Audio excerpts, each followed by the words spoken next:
बाद निपाह। नमस्कार, मैं हूं आपके साथ सोहन सिंह। आखिर निपाह से कैसे निपटें, इस बारे में इस खास पेशकश में चर्चा करेंगे। दरअसल कोरोना अभी खत्म नहीं हुआ है, दुनिया कोरोना से जूझ रही है।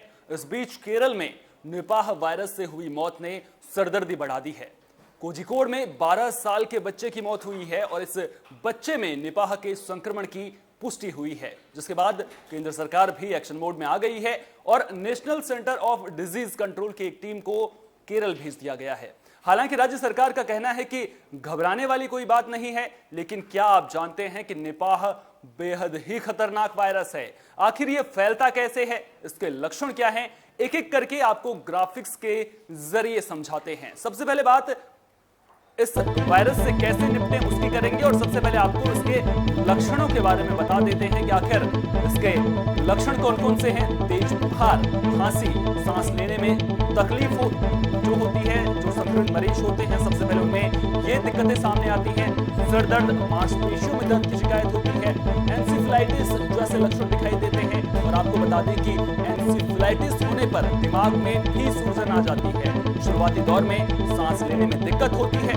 कुछ मरीजों में न्यूरो से जुड़ी हुई दिक्कतें भी सामने आती हैं और 24 से 48 घंटे में जो संक्रमित मरीज है वो कोमा में पहुंच जाता है। तो आपको लगातार हम ग्राफिक्स के जरिए दिखा रहे हैं कि आखिर इसके लक्षण कौन से हैं। चलिए अब आपको बताते हैं कि आखिर कोरोना से खतरनाक क्यों है। साल 1998 में केरल में ये बीमारी तेजी से फैली थी।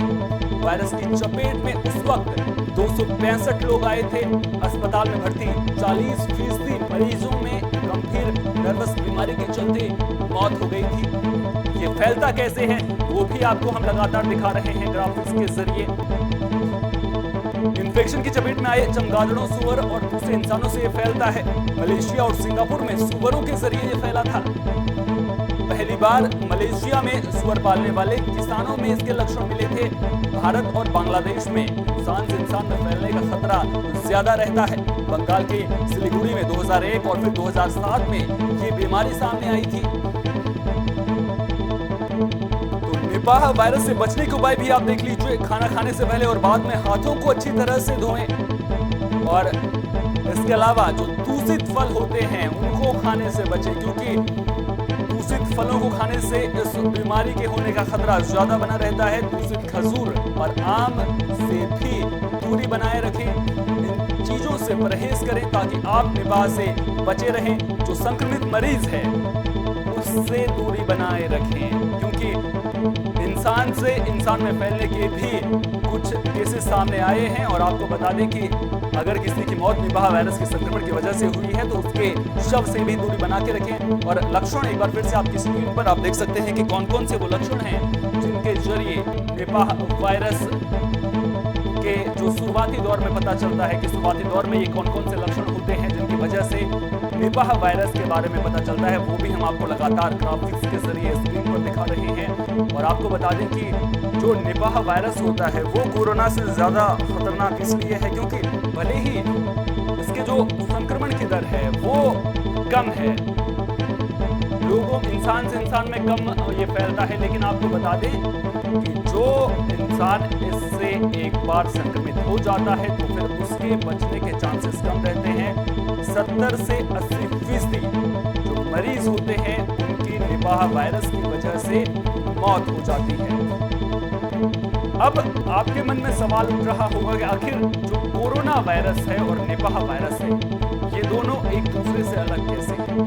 भले ही इन दोनों वायरस की प्रकृति एक जैसी दिखे, लेकिन आपको बता दें कि ये दोनों वायरस अपने अपने तरीके से काफी अलग है। जैसे हमने आपको बताया कि निपाह वायरस को एक जूनोटिक संक्रमण माना जाता है, यानी एक ऐसा संक्रमण रोग जो प्रजातियों के बीच जानवरों से इंसानों में या फिर इंसानों से जानवरों में फैलता है। साल 1999 में इस वायरस की पहचान की गई थी और इसका नाम मलेशिया के एक गांव सुंगई निपाह के नाम पर रखा गया था।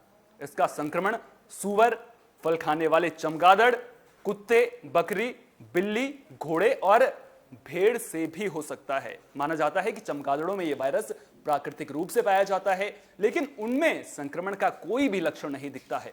वहीं दूसरी ओर चीन के वुहान में पहले मामलों का पता चलने के बाद भी कोरोना वायरस की उत्पत्ति का पता नहीं चल पाया है। पहले ऐसा माना गया था कि वुहान के एक मछली बाजार से इसकी उत्पत्ति हुई है, लेकिन यह सिद्धांत अभी तक स्थापित नहीं हुआ है कि यह चीन के लैब में बनाया गया वायरस है या फिर नहीं। इस पर भी लगातार बहस जारी है। अगर इलाज की बात करें तो निपाह और कोरोना दोनों संक्रमणों का कोई इलाज नहीं है। इनके खिलाफ अभी तक कोई भी एंटीवायरल दवा नहीं बनी है। विशेषज्ञों के मुताबिक निपाह वायरस कम संक्रामक जरूर है, लेकिन यह ज्यादा घातक है, जबकि कोरोना वायरस अधिक संक्रामक है लेकिन कम घातक है।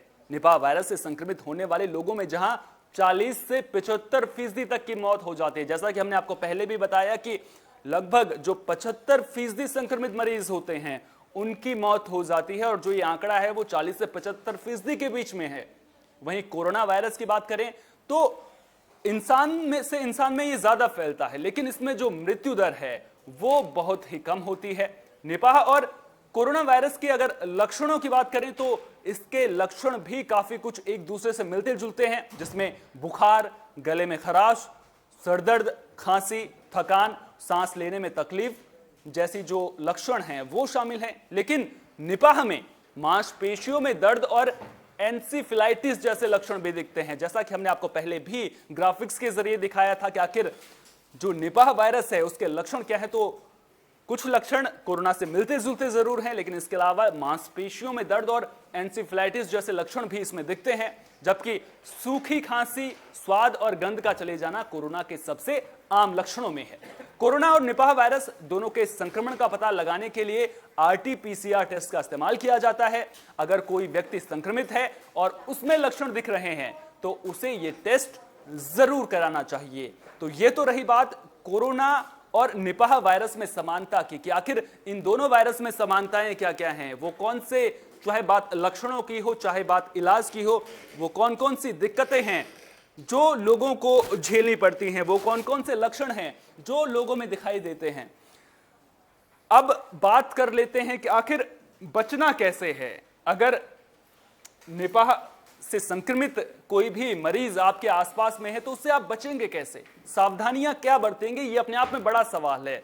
तो जैसा कि हमने आपको पहले भी दिखाया कि किस तरह से आप बच सकते हैं। जो भी अगर आप कोई भी फल बाजार से खरीद कर घर ले जाते हैं तो उसे अच्छी तरह से धोएं, उसके बाद ही उसका सेवन करें। इसके अलावा सबसे ज्यादा परेशान करने वाली बात जो है वो ये है कि भारत और बांग्लादेश में इंसान से इंसान में यह वायरस ज्यादा फैलता है, जिसकी वजह से इसका खतरा भी बढ़ जाता है। जबकि अगर दूसरे देशों की बात करें, जिस तरह से मलेशिया में इससे पहले मामले सामने आए थे, तो वहां पर जानवरों से इंसानों में फैला था, जिसकी वजह से जो ये वायरस है वो इतना खतरनाक नहीं था, क्योंकि इंसानों में ये कम फैल रहा था, इंसानों से इंसानों में ये कम मात्रा में फैल रहा था। लेकिन अब जिस तरह से भारत में इंसानों से इंसानों में ये वायरस फैल रहा है, उसके बाद परेशानी जरूर बढ़ी है। और जिस तरह से केरल में एक 12 साल के बच्चे की मौत इस निपाह वायरस की वजह से हो गई है, उसके बाद फिर से सवाल उठने लगा है कि क्या भारत में एक बार फिर से केरल के रास्ते निपाह वायरस की एंट्री हो चुकी है। यह अपने आप में बड़ा सवाल है। सरकार अपनी ओर से पूरी कोशिश कर रही है। केंद्र सरकार ने बाकायदा टीम भी भेज दी है जो पूरे मामले को लेकर के जांच करेगी, पड़ताल करेगी। हालांकि अब लोग इसको लेकर के किस तरह से जागरूकता दिखाते हैं, यह अपने आप में देखने वाली बात होगी।